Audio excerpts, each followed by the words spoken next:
এই অত্যাধিক গরমে একটি ঘর যেটা গোটা বিল্ডিং এর মধ্যে ঠান্ডা, সেই ঘরটাতে সবাইকে অ্যাডজাস্ট করতে হচ্ছে। ইভেন আলু পেঁয়াজকেও অ্যাডজাস্ট করতে হচ্ছে। বাইরের ঘরগুলোতে মানুষ তো দূরস্ত, আলু পেঁয়াজও পচে গলে একসার হয়ে যাচ্ছে। Welcome back to the channel ইসেস ডায়েরির নতুন পাতা তোমাদের সকলকে সুস্বাগতম জানাই। আমি আইভি। আজকে একটা নতুন সকাল তোমাদের সাথে শেয়ার করতে চলেছি।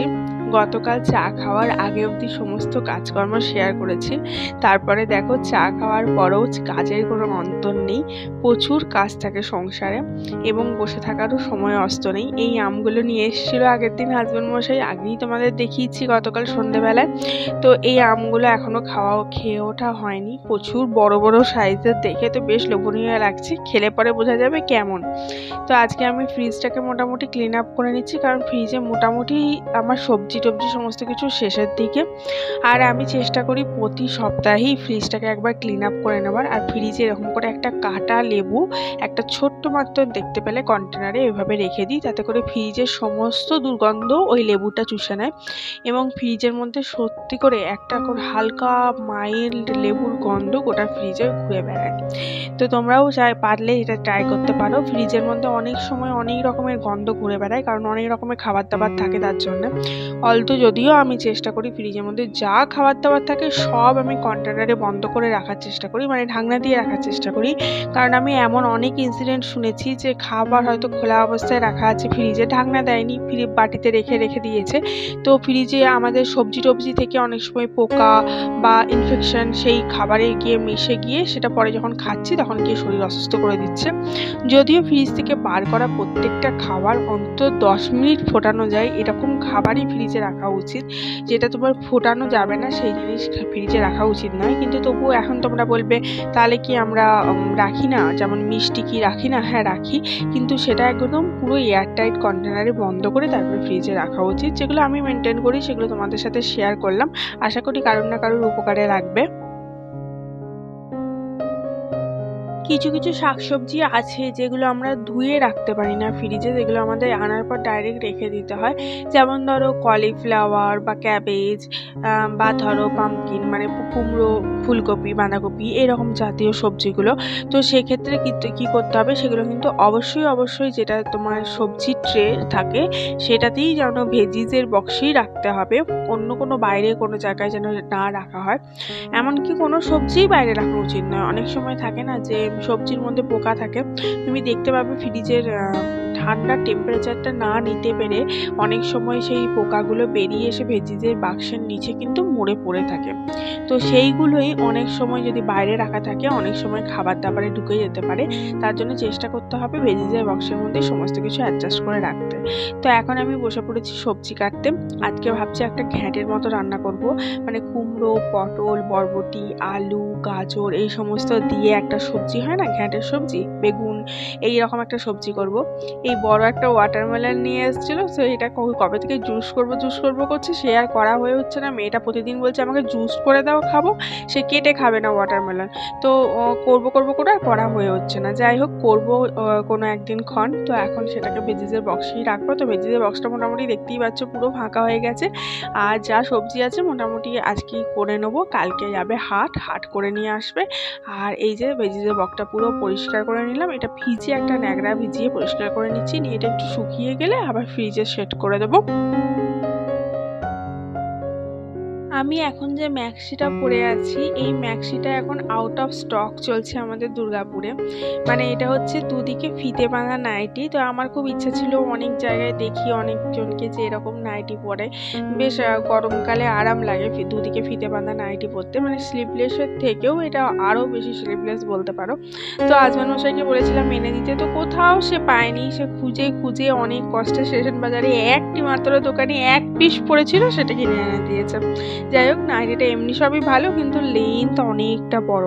মানে একবার যদি একটা স্টিচ করে দেওয়া যায় ফোল্ড করে, তাহলে সেটা আমার মাপে ঠিক হবে। মানে আমি কত লম্বা, আমার হাইটই হচ্ছে 5'5", তো সেখানেও আমার থেকেও এই ম্যাক্সিটা আরো লম্বা আর কি, মানে কতটাই বড় সাইজ ভাবো।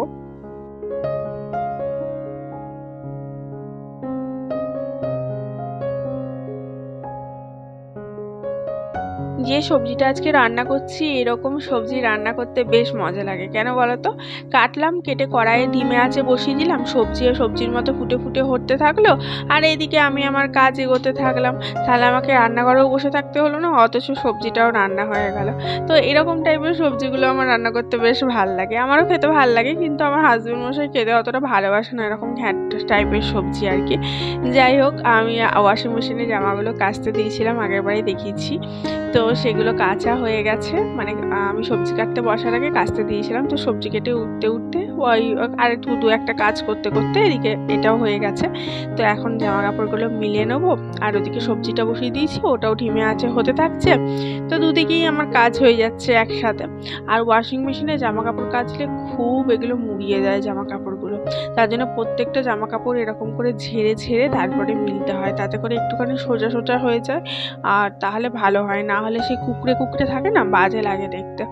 আর প্রচুর পরিমাণে টিন্ট ওঠে ওয়াশিং মেশিনে কাপড় কাচলে, তার জন্য ওই টিন্টগুলো পড়তে থাকে, যতই ঝাড়বো ওই টিন্টগুলো পড়তে থাকে, সেগুলো আবার ঝেঁটিয়ে পরিষ্কার করতে হয়। তার জন্য চেষ্টা করি ঘর ঝাড়মোছ করার আগে ওয়াশিং মেশিনে জামা কাপড়গুলো মিলে দিতে, তারপরে ঘর ঝাড়মোছের কাজে লাগতে।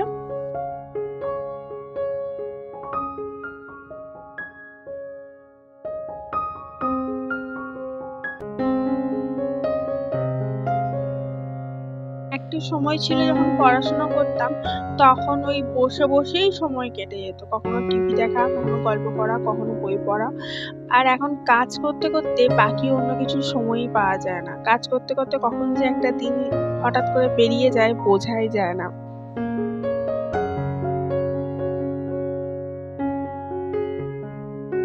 ওয়াশিং মেশিন না থাকলে একরকম কাজ, ওয়াশিং মেশিন থাকলে আরো এক কাজের জ্বালা।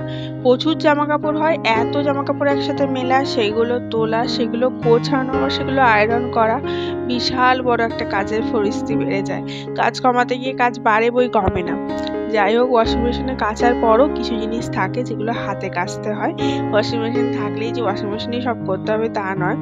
যেমন মেয়েটা কাজ স্কুল থেকে আসার পর ও জামা কাপড়গুলো আমি এরকম করে হাতে কেচে দিই, সেগুলো আর ওয়াশিং মেশিনে দিই না, কারণ প্রতিদিন বেশি সেগুলো আমাকে কাচতে হয়। রেগুলার তোমার চপ্পল পরে, মানে স্লিপার পরে আমার হাজব্যান্ড ঘরে, আমি শীতকালটা পরি, গ্রীষ্মকালে স্লিপার পরি না। আমাকে একটা ভিডিওতে কে একজন কমেন্ট করেছে যে স্লিপার পরার জন্য, তো স্লিপার আমি শীতকালটা ভর পরি, কিন্তু গ্রীষ্মকালে আমি পরি না। গ্রীষ্মকালে আমার ঠান্ডা মেঝেতে পা দিয়ে চলতে ভীষণ ভাল লাগে, সামহাও আমি জানি না, আমি চপ্পল পরে আমি অতটা কমফোর্টেবল ফিল করি না, আর শীতকালে আমি চপ্পল ছাড়া চলতে পারি না। এই হচ্ছে অবস্থা।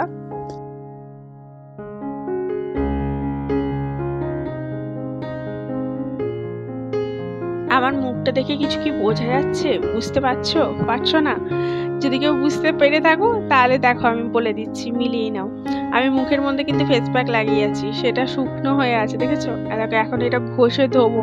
তো এটা শুকিয়ে গেলে পরে সেটা জল দিয়ে একটু ভিজিয়ে নিয়ে এরকম করে ভালো করে ম্যাসাজ করে নিই। ম্যাসাজ করলে কি হয়, স্ক্রাবের কাজ করে যায়।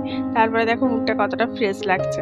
এখন আমি চান করে চলে এসেছি, আর আমার চান করে আস্তে আস্তে জামা কাপড় সব শুকিয়ে কাঠ হয়ে গেছে।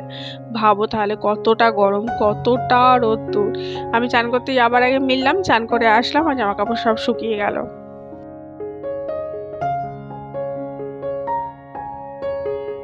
অঞ্জনা রায়চৌধুরী কমেন্ট করেছেন যে তার তেনার চুল অনেকটা লম্বা হয়ে গেছে, একদম থাই অবধি, তো ভাবছেন কাটবেন, এত গরমে কাটবেন কি কাটবেন না, একটা দোনা পোড়ানোর মধ্যে চলছেন, তো চাইলেই কেটে ফেলতে পারেন। আমাকে জিজ্ঞেস করেছেন আমি কতদিন বাদ বাদ ট্রিম করি। আমি লাস্ট ট্রিম করেছি সেই দুর্গাপুজোর পরে, তারপর থেকে এখনো পর্যন্ত করা হয়ে ওঠেনি। করব, আজ করব, কাল করব, এই করব সেই করব, ওই হচ্ছে, কিন্তু করা আর হয়ে উঠছে না। সামনেটা অবশ্যই আমি ট্রিম করে দিই সময় সময় সাপেক্ষে, কিন্তু পেছন দিকটা করা হয়ে ওঠেনি, বহুত দিন যাবতই করা হয়ে ওঠেনি। তো আমিও ভাবছি ট্রিম করে দেবো, কারণ মেয়েদের সাধারণত হিপের নিচে অবধি চুল রাখতে নেই, রাখলে ভোগে বলে বেশি। তো আমি চেষ্টা করি হিপের ওপর অবধি রাখবার, কিন্তু সামহাও বিশেষ কারণবশত বা মানে সময় সুযোগ না হওয়ার কারণে চুলটা ট্রিম করা হয়ে ওঠেনি। তো আপনি যদি চান আপনি অবশ্যই ট্রিম করে নিতে পারেন, তাতে কোনো সমস্যা নেই। আর মাঝে মাঝে 3 মাস অন্তর অন্তর চুলগুলো ট্রিম করা কিন্তু অবশ্যই দরকার।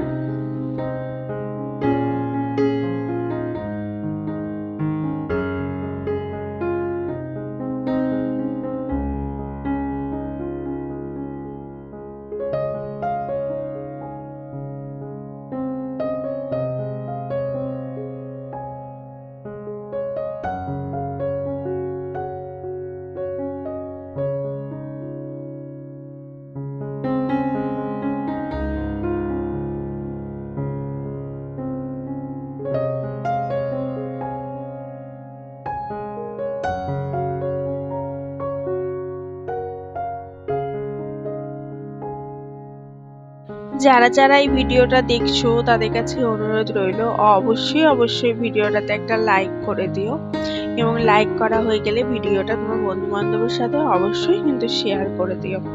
আর যারা এখনো পর্যন্ত সাবস্ক্রাইব করোনি ঝটাপট সাবস্ক্রাইব করে নাও এবং পাশে থাকা বেল আইকনটা ক্লিক করে দাও, কারণ ভিডিও ছাড়ার সঙ্গে সঙ্গে ভিডিওটা তো দেখতে হবে বন্ধু, তাই না? আর ভিডিও ছাড়ার সঙ্গে সঙ্গে নোটিফিকেশন না পেলে কি করে দেখবে?